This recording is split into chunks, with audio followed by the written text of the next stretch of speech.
Greetings, YouTube. You are currently looking at the fight screen of the first boss in the first chapter of the Uncollected Monthly Quest.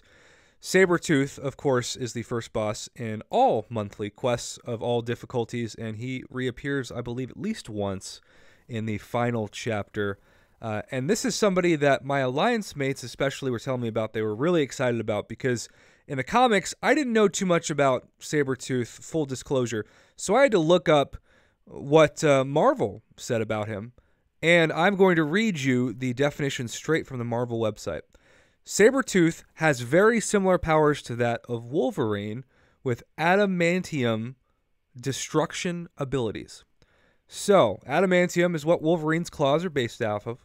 That's what gives him this amazing ability to add bleed. I believe it's also the same thing, correct me if I'm wrong, commenters, that the X-23 claws are made out of. Thus, you're able to, just by simply punching the opponent with light and medium attacks, able to inflict a guaranteed bleed that stacks, and we know with deep wounds, it can cause a lot of damage and be perfect for things like Alliance Quest and even Labyrinth of Legends runs. So if we're going to compare the bleed damage real quick, if we go to Blade, somebody that does not have adamantium for claws, though let's be honest, he still has some very sharp weapons, you can see when I click on his abilities that his well-timed blocks have a 100% chance to inflict bleed, and then it doesn't even talk about percentage chance with bleed when it comes to his special 1 and his special 2, because it is just obvious that it is a 100% chance all special attacks all the time. And when you scroll down to his abilities, you will see that bleed is highlighted on the left.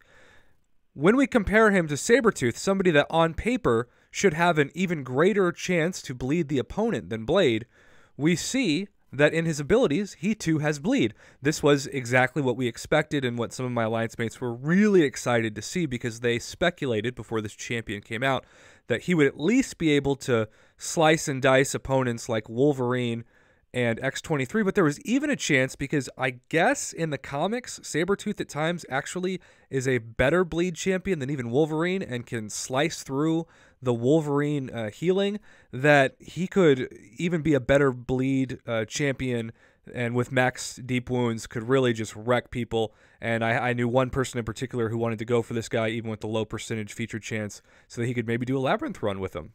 So we're going to look at his abilities, and we're going to expect to see at least what happened with Blade with the 100%. And so at first, I want to say Kabam did do a good job with the passive ability, because this guy is a counter to Iceman.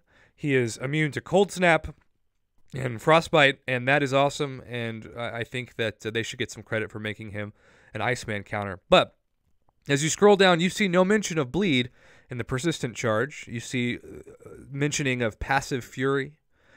And then you talk about armor breaks and more Fury. And I'm not saying that increasing an attack rating is not a good thing. I'm sure that is very significant when you fight with this champion, especially once it is permanent.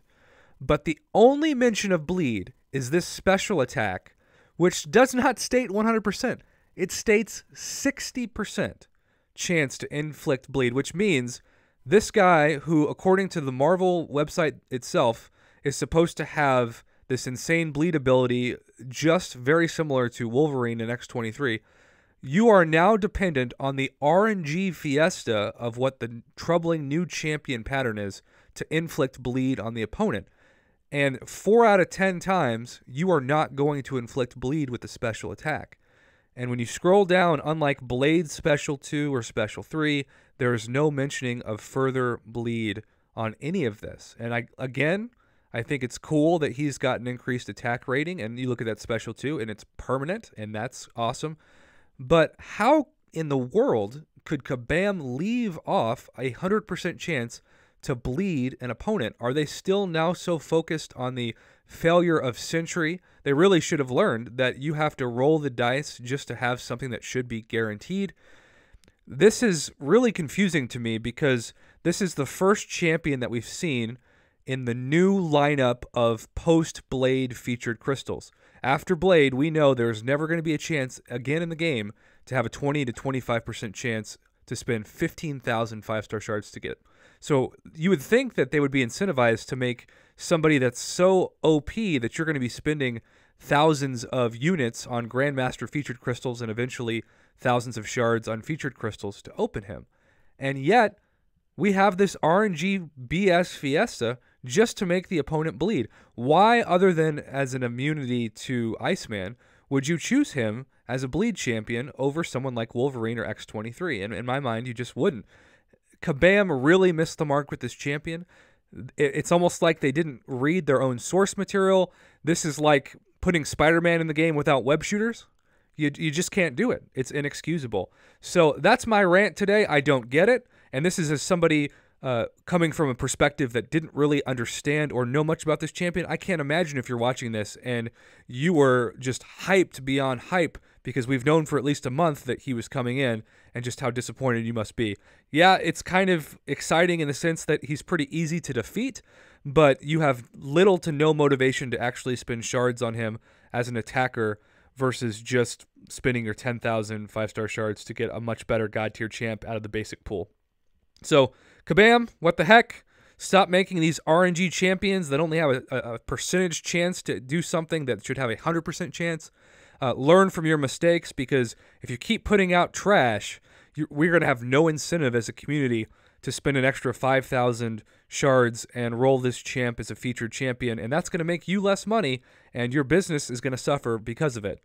So comment below, let me know what you think of this champion, and otherwise, have a wonderful day.